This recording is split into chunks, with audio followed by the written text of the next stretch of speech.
Yeah, good morning, everybody.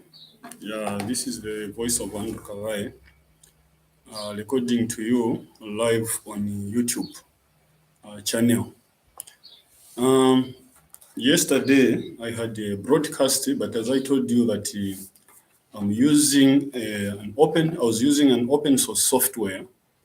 So normally, when you use open source software, especially for the first time, there are a lot of technicalities.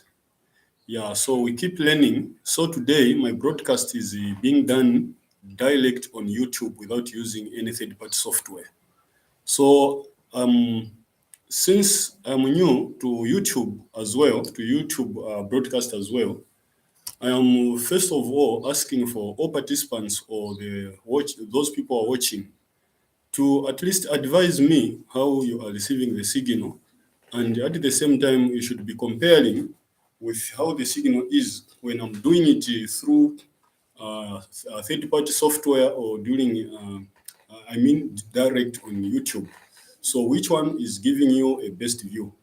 So I need those comments also. So bear with me. I'll be since I'm very much new, this is my second, if not third broadcast on YouTube. There are some areas where I'm lagging behind, but trust me, in the future, as we keep on doing it, based on your, I want to, I want to discuss the poor conditions of service in Zambia. So when discussing that, I have also a case study. I want to go through the South African law, how the South African law managed to protect its own workers and at the same time keeping investors in the country. Believe me, South Africa has very, very strict laws in terms of labor, but investors do not run away. So those are the issues that I want to discuss this morning. And the other thing again, my disclaimer, yeah, on this live broadcast is that I'm solely doing it on my own, meaning that what I'm doing here, I bear a responsibility over it. No association, nobody else.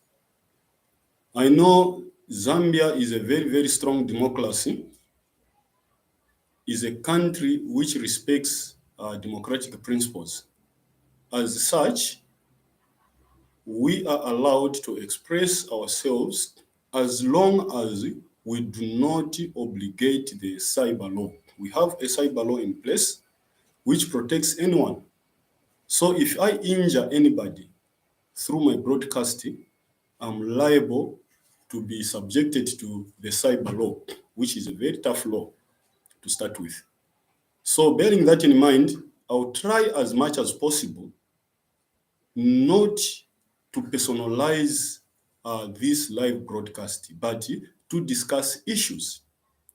The essence of discussing these issues is trying to harmonize or rather to reach the relevant authorities. When I say the relevant authorities, I know we've got a lot of channels through which we can air our grievances. For example, each and every department, starting from health, labor, transport, to name just a few, there are permanent secretaries who are civil servants, trained, not voted, but trained and employed on merit.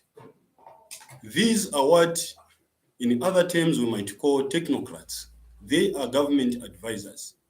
So many times associations try to harness these people so that the views or the cries of the people can be taken to government so that the government can take up, can make decisions based on the feedback which they give them. But at certain times, due to personal reasons, due to human error, and sometimes due to I mean, when I say human error, I mean human lapses. We've got our own lapses. For example, sometimes we do forget. there is an issue which is burning out there, drivers are crying or are asking government to do certain things, then they go through the laid down channel. Then in the chain there is someone who is supposed to elevate or to forward or to make a follow-up on issues. Then he ends up forgetting what he's supposed to do. So in the long run, you find that certain issues are being tabled. So when that happens is that most of the times the blame comes to the head of the state, because the head of the state is our father, is the husband of this mother Zambia. In short, everything, all our lives, safety, what we eat, and how we conduct ourselves, how we behave, is in the hands of the head of the state, who is the president. And this president